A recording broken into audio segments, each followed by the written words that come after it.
أعوذ بالله من الشيطان الرجيم. بسم الله الرحمن الرحيم.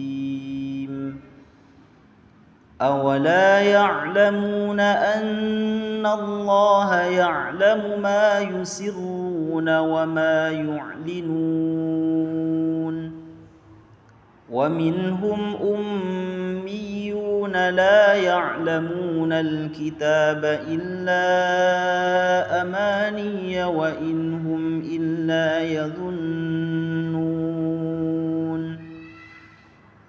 فويل للذين يكتبون الكتاب بأيديهم ثم يقولون هذا من عند الله ليشتروا به ثمنا قليلا فويل لهم مما كتبت أيديهم وويل لهم مما يكسبون.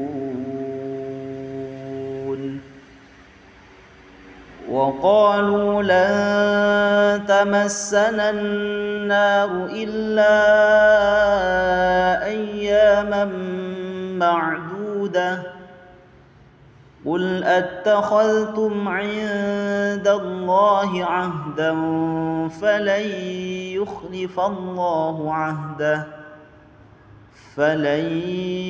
يخلف الله عهده أم تقولون على الله ما لا تعلمون بلى من كسب سيئة وأحاطت به خطيئته فأولئك أصحاب النار هم فيها خالدون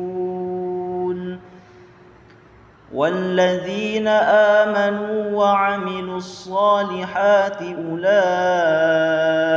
أصحاب الجنة هم فيها خالدون.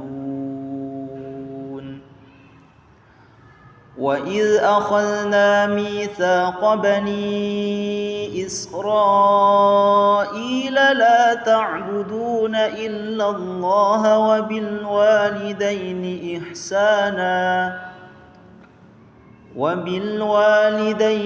إحسانا وذي القربى واليتامى والمساكين وقولوا للناس حسنا